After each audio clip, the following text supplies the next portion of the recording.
Hola Ernestina, ¿cómo te va? Buenas tardes. Hola, sí, buenas tardes. Ahora me escucha, bien, ahí está. Me perdí tu interesante introducción porque estaba luchando con la tecnología, pero bueno. No pasa nada, no pasa nada, no pasa nada. Ahí Estaba está. contando lo que había pasado con la ley, ¿no? Que fue ampliamente votada, 130 y pico de votos a 115, no me acuerdo el número exacto. Bueno, y ahora fue a la Cámara de Senadores, tiene aprobación, tiene estado parlamentario y lo van a tratar creo que la semana que viene, ¿no? Ya con un resultado incierto, porque no se sabe. En el 2018, bueno, justamente la ley no pasó a la Cámara de Senadores y bueno, ahora está en la misma instancia. ¿Qué nos puede decir del IVE, de esta ley que permite la interrupción voluntaria del embarazo? Mi punto de vista es que el aborto clandestino es un problema gravísimo de política sanitaria y que provoca muchas muertes y provoca que muchas mujeres tengan que pasar por condiciones graves de salud al tener que hacerse un aborto, ¿no? Y esta ley vendría a poner un manto de justicia en esta situación, ¿no? Que es una realidad, abortos hay, hubo, los hay y los habrá. Y tampoco quiere decir esto que las mujeres salgan en manada a abortar, porque mucha gente piensa eso, ¿no? Que si se aprueba esta ley, bueno, todas las mujeres van a salir a abortar, eso no es verdad también, ¿no? No sé vos qué pensás. Mirá, lo que pienso es que es muy importante que haya un cambio en la ley y que se despenalice el aborto. Sí. Y también en este punto es muy importante tener en cuenta que hoy mismo nuestra provincia está adherida al protocolo de ILE, que es interrupción legal de embarazo, por causales, y que los diferentes municipios están teniendo que armar los equipos correspondientes para responder a lo que es legal hoy, además de lo que pueda suceder si se aprueba la ley de IVE. Entonces me parece importante tener en cuenta que los abortos por medio del sistema de salud pública se están realizando por medio del protocolo y que el cambio en la ley lo que haría es dejar que esa información llegue a todas las personas, porque el problema que estamos teniendo hoy en día es que hay muchos municipios que no tienen formados sus equipos y que no pueden resolver esa cuestión, que hay muchas mujeres que no están al tanto de esta circunstancia que es una circunstancia actual. Entonces lo que haría la ley sería despejar toda esa ignorancia que hay en el medio y permitir que los protocolos vigentes hoy en día sean de conocimiento de todas las personas y que cada quien sepa que hoy mismo si va a un hospital puede solicitar el equipo más cercano para interrupción legal de embarazo y el hospital público tiene la obligación de remitir a esa paciente o diversidad que quiera practicarse un aborto al equipo de interrupción legal más cercano.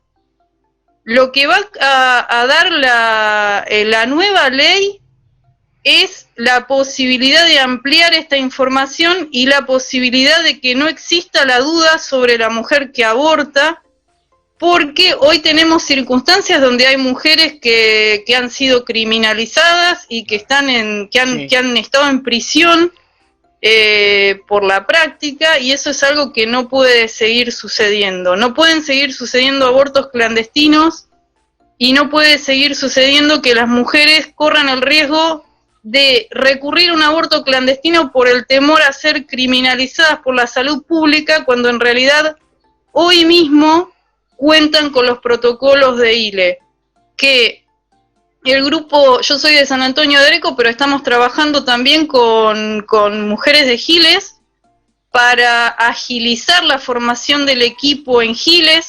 En Areco ya está formado desde marzo.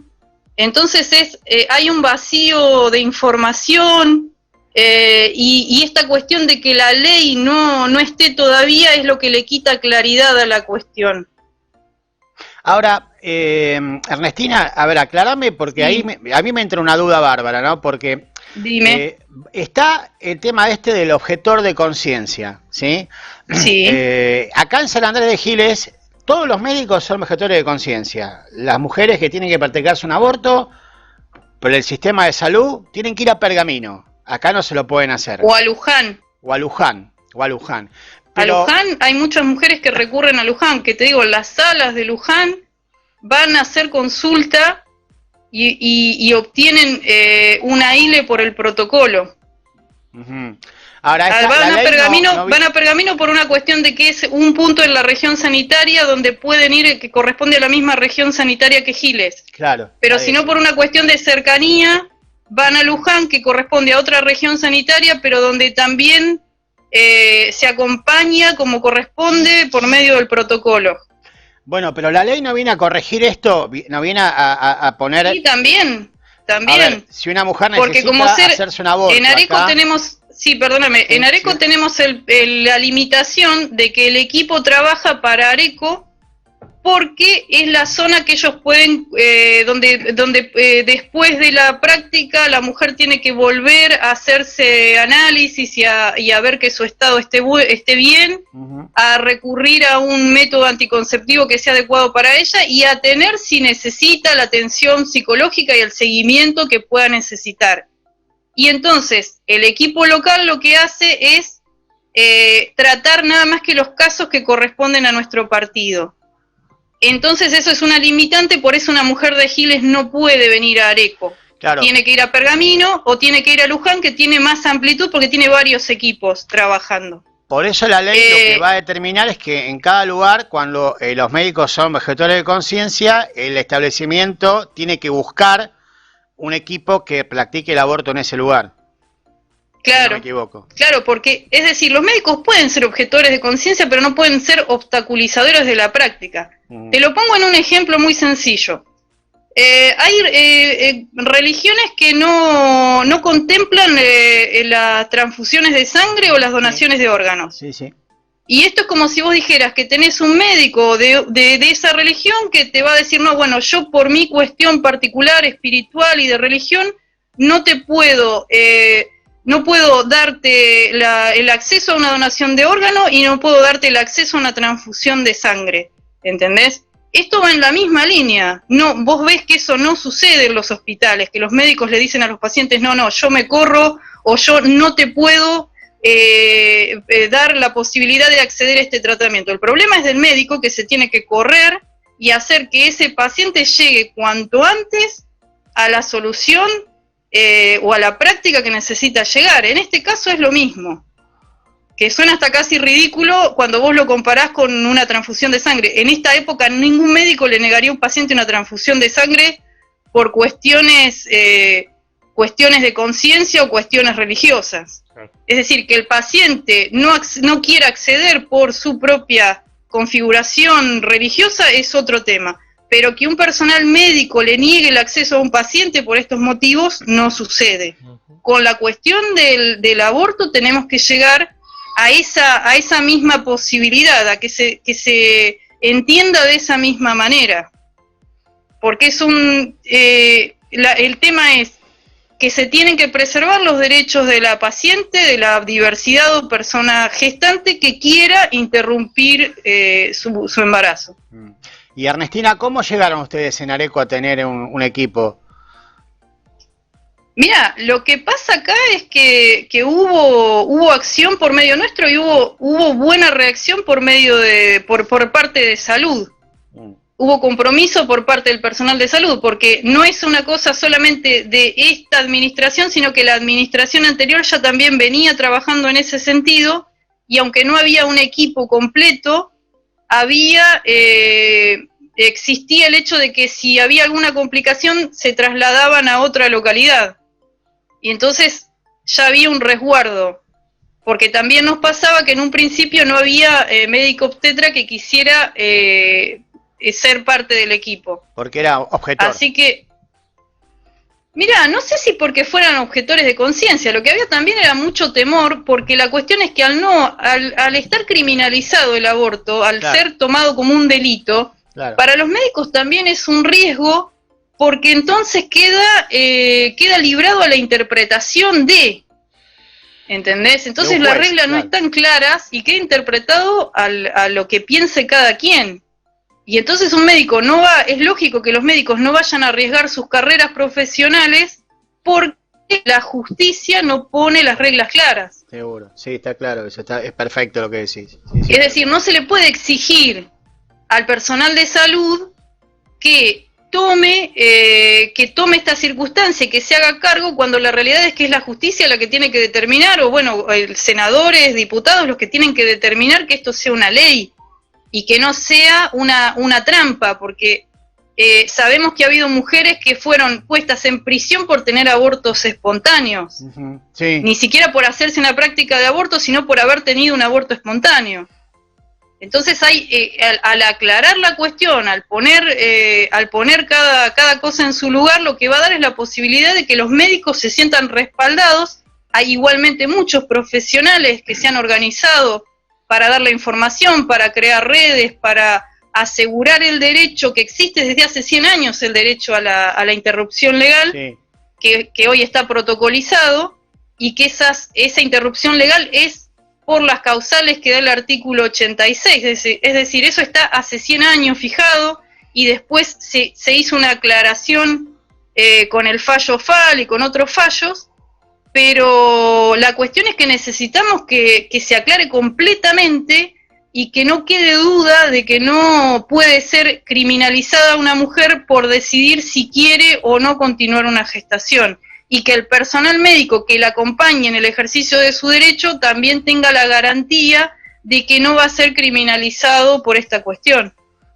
Ya lo creo. Ernestina, ¿qué pensás que va a pasar en el Senado? Mira, tengo confianza en que por fin se aproveche todo el tiempo que se ha invertido en esta cuestión, tanto en los años anteriores como en este año, y que se tenga una decisión que ponga un poco de freno a la clandestinidad. Uh-huh. Porque el tema es que se habla mucho de los costos de las vidas de las mujeres, ponele, pero el costo a veces no es de una vida en el sentido de que no se muera una mujer, pero sí es de una persona que tiene que hacerse, porque no accede a un aborto legal, tiene que hacerse cargo de criar a un hijo que no puede criar o que no quiere criar. También, por otro lado, la cuestión de que hay una mirada sobre costos, y la realidad descarnada es que es menos costoso para la salud pública un aborto un aborto con medicación necesita de 2 ecografías, una prueba de sangre y la medicación. Y que muchísimos de estos abortos se llevan a cabo ni siquiera con hospitalización, porque la persona lo puede hacer en su casa o en el lugar que elija transitar ese aborto.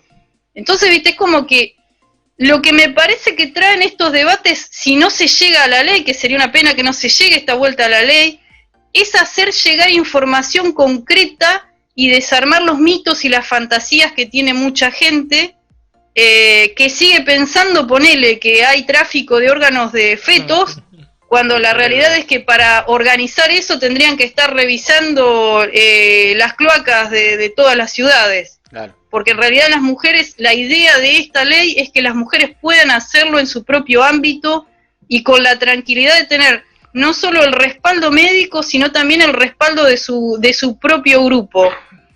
Porque la realidad es que los abortos con medicación no se realizan dentro de los hospitales, sino generalmente en la casa de la mujer o en la casa de una amiga o en un espacio donde se va a sentir contenida y tranquila para atravesar ese proceso. Y que en muy pocos casos requieren de algún tipo de acompañamiento o de internación, y que si lo requieren lo tienen en tiempo y forma y sin vueltas, porque ha pasado muchas veces que mujeres que han tenido hasta abortos espontáneos no han recibido la atención médica en tiempo y forma por cuestiones de tortura, como de decirle que si no traían el feto no se las iba a atender, y se ha dejado morir desangrada a mujeres por situaciones como esta en otros tiempos. Entonces eso me parece que es una barbaridad, que es algo medieval y que tenemos que cambiar un poco esa mentalidad. Terrible. Ernestina, gracias por esto, muy interesante. Bueno, muchas gracias a ustedes por darle difusión a este tema, y nada, que la realidad es que lo interesante de la ley sería la despenalización para que hubiera una mayor tranquilidad en todos los sectores en cuanto a esto, y también el hecho de pensar y tener en cuenta que, aunque la ley no se aprobara en esta oportunidad, la interrupción legal es protocolo, está protocolizada y es algo que está sucediendo día tras día en... Claro. Por ahí no, en algunas ciudades donde no hay equipo, pero sí en otros lugares, así que las personas que hoy requieran de una interrupción legal de embarazo, lo que tienen que hacer es o comunicarse al 0800 de salud sexual y reproductiva, que lo van a encontrar en cualquier lado si googlean salud sexual y reproductiva 0800, o consultar en el hospital más cercano o en el centro de salud más cercano, porque tienen la obligación de dar la información y de remitirlas al equipo más cercano de ILE, ya sea en la ciudad o fuera de la ciudad. Eso es algo que es obligación de las autoridades en todos lados, de la salud en todos lados. No se pueden hacer los sonsos con eso ahora, porque eso hoy es legal, que está relacionado con las causales que figuran en el artículo 86.